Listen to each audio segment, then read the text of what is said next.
Hi guys, today we are going to do the range test of the Renault Captur plug-in hybrid. The test loop is going to be as usual a tour around Cork, that's around 46-47 kilometers. It's more or less the range of the vehicle, so we're going to first drive in eco style.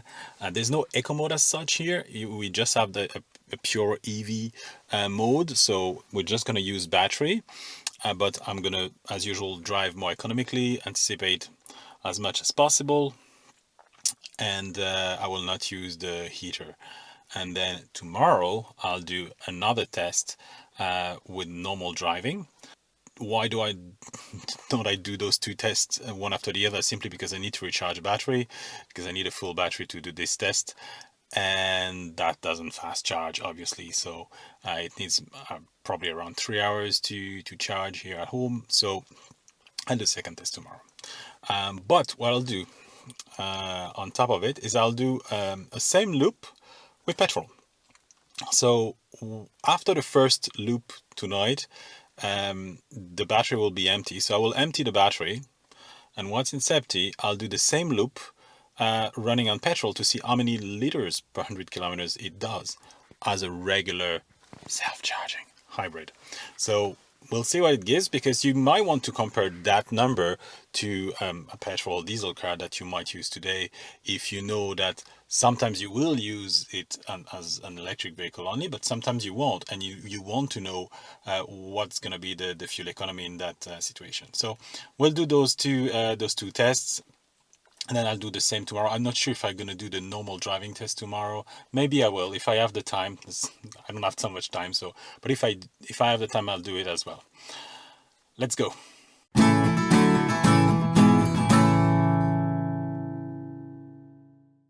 Hey, so we've done the first round, the eco run, with an average of 14.7 kilowatt hours per 100 kilometers. That's pretty good. We actually had some range left after. I just actually a couple of kilometers, because the petrol engine kicked in after 48 kilometers. The WLTP range is actually 50 kilometers, so that was actually very close. It's usually difficult to get anywhere close to WLTP numbers. So that was interesting. However, if the official WLTP range is 50, Renault also quotes the city WLTP range of 65. I don't know how it is possible to reach that number. I mean, the drive I had was mixed, not only city, but the average speed is rather slow. So it's really a stretch. I didn't have any heating on, and the temperature is 8 degrees Celsius, so it's quite cold. So after those 48 kilometers, the engine kicked in. I got some heat in, and I'm gonna do the same loop, same driving style, but with the petrol engine on and no battery. You have to know that the petrol engine kicks in when there is about 20% battery left, so it doesn't use all the battery. It still keeps this little buffer that actually non-plug-in hybrids or regular hybrids are using, because they're using a bit of buffer to store energy and to use it when they need it. So this is an HEV right now. So we're gonna do the 47 kilometers again, and we'll see in liters per 100 kilometers what's gonna be the result.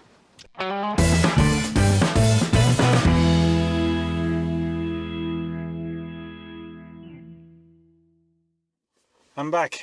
So the I did actually drive normally. I wanted to drive economically, but I was really curious about the way this hybrid engine and motors were working together, that I wanted to work out the system more than actually be economical about it. And then it was raining a lot with a lot of wind and 7 degrees, so the conditions were not so good.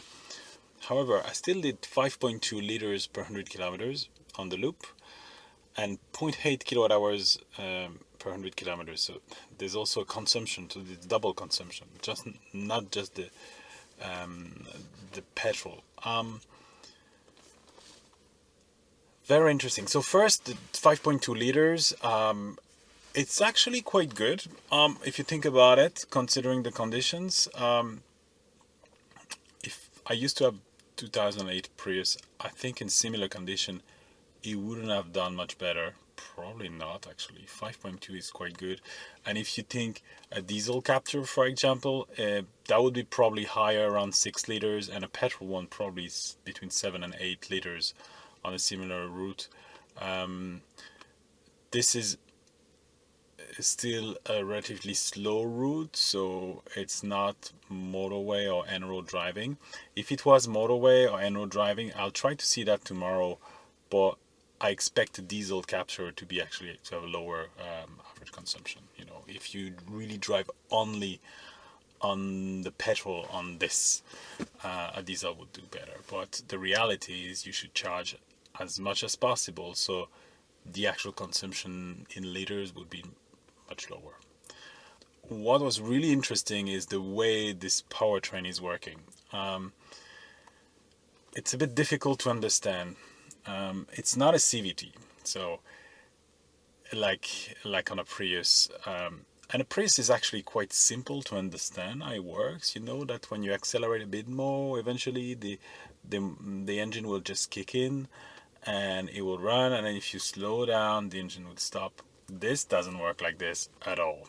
So you could end up driving 80 kilometers an hour with just the electric motor running, and you could be just cruising at 40 with the motor in second gear, humming quite high.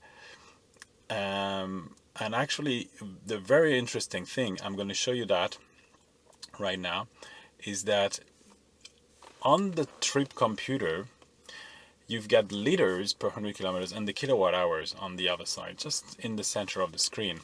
So as you can see, you've got this consumption there on the left hand side. On the right, you've got this. And from the steering wheel, you can move. So I have no more range, electric range, of course. But here you've got something called current. And it's really interesting. So when the engine is not very loud, so you don't necessarily hear it very well, even though I had no music, maybe a bit deaf, but here, of course, on the left hand side, you can see liters per 100 instant kicking in. So you could see like very high, you could see 10, 15 liters, even you're driving 50 kilometers an hour. But on the right hand side, you've got the kilowatt, and this is something that I covered when looking at the Congo. Something Renault does on their EVs and plugins. Obviously, you have the instant consumption in kilowatt. You know exactly how many kilowatts you're actually using, but also recharging. And in this case, you are using liters. So you see on the left hand side the number of liters per 100 kilometers that it's doing instantly, and at the same time you see that actually it is heavily recharging, maybe 5 or 10 kilowatt, which is not nothing, recharging the batteries. And then the gauge on the battery, that would be here, and you can see that gauge is actually going back up. So it's really interesting.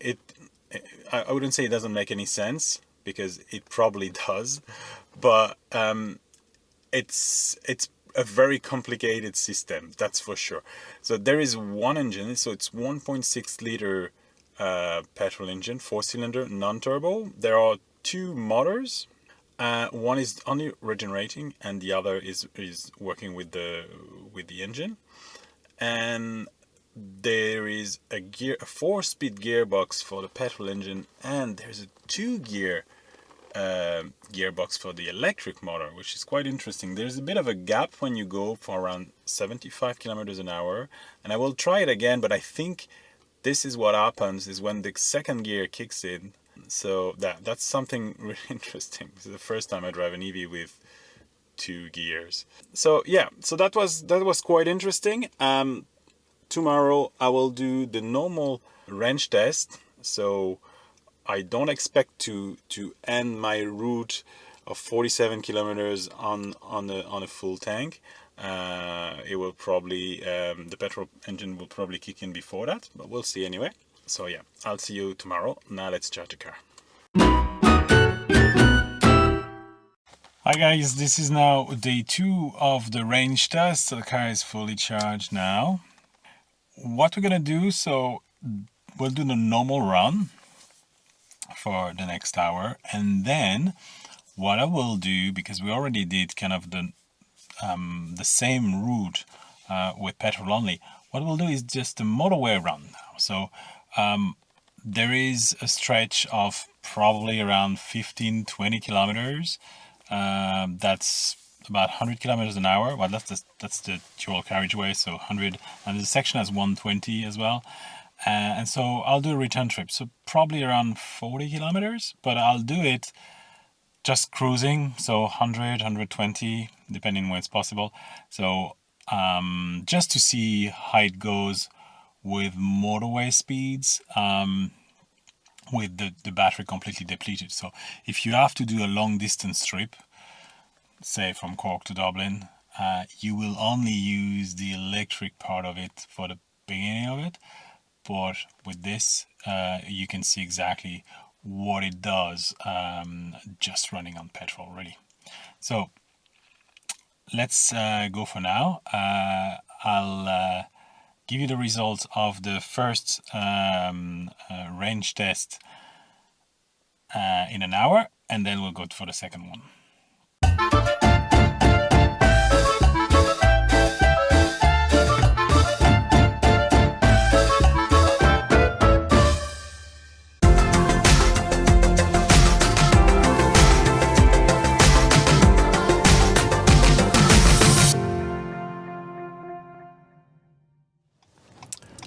All right, the results of the second round, 15.7 kilowatt hours per 100 kilometers in average. It's just 1 kilowatt hour more. Why is that? One main reason is the fact that it's actually much warmer than yesterday. Usually with regular EVs, I would do both tests just one after the other. But yesterday was quite cold. It's about 4 or 5 degrees warmer today.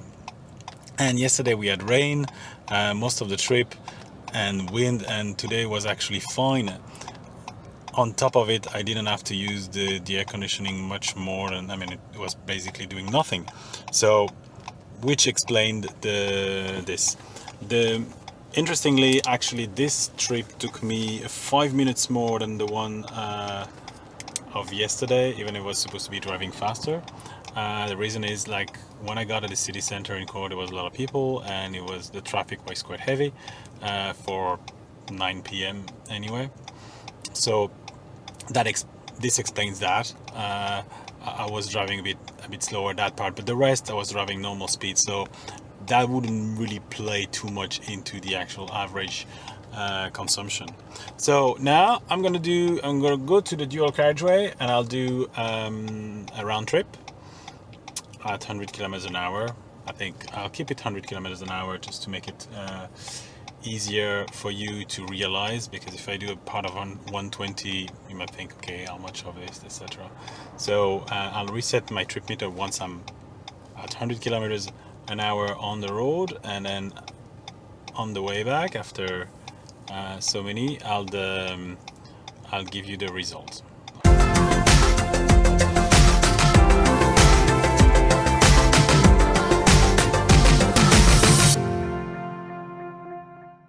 So we're back after a loop of about 24 kilometers.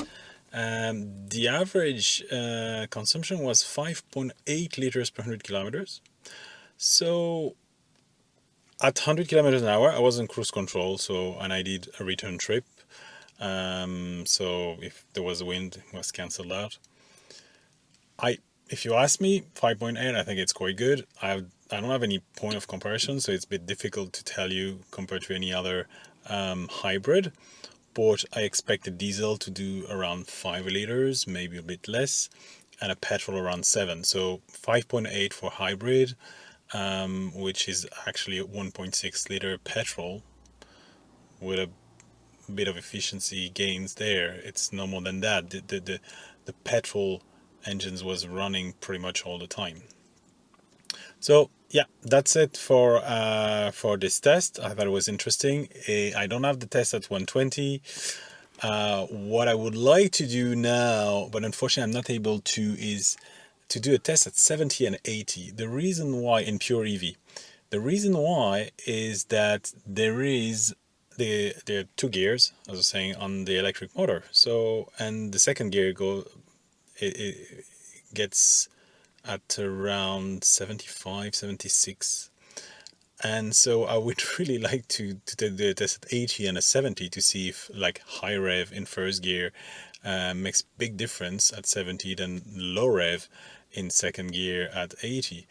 I don't have any very good testing ground, so I have to think about it, but I'll charge the car again tonight because it's empty again on electricity, and I'll try tomorrow to find a place where I can run this test fairly. I need to cruise at 70 for a long period of time and then cruise at 80. I don't want to do that on the old carriageway. It's too slow, it's too dangerous, there's too much traffic.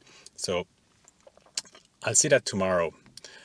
This is day 3 of the range test for the new Captur plug-in hybrid. So I did try the 70 and 80 kilometers an hour test on a small stretch of road. It was a very small stretch. I'm not sure that my measurements are good, but I did take the exact same distance, exact same way.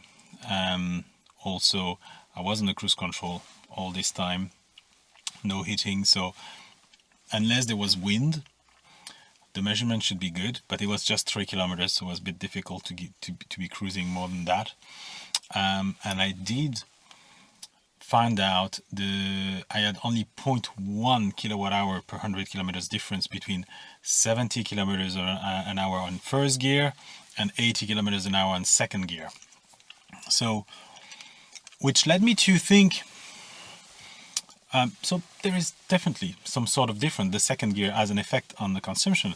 And as per the first tests that we did, the Captur was almost matching WLTP on this like urban mixed route, 47 kilometer route. And so I'm thinking now, wait a minute, can I try to do a faster section, 100% electric, because it might be good at higher speed.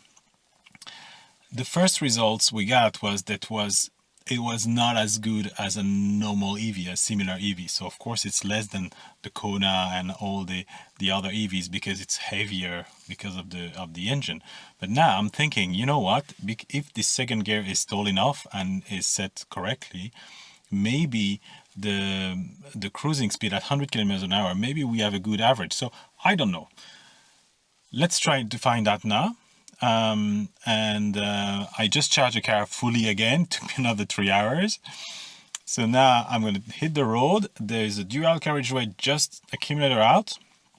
So I'm going to reset the trip meter on there. I'm going to cruise 100 kilometers an hour. There's no traffic, so I know I'll be able to cruise 100 kilometers an hour all the way and back. The same trip I did yesterday that gave me that I did on petrol only, and I'll give you the result.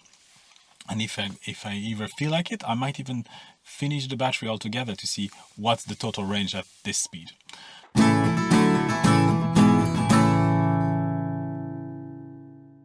Okay, so I'm back. So the trip was 29 kilometers exactly. I cruised at 100 kilometers an hour. It was actually raining. It's about 10 degrees Celsius, so the conditions were not ideal.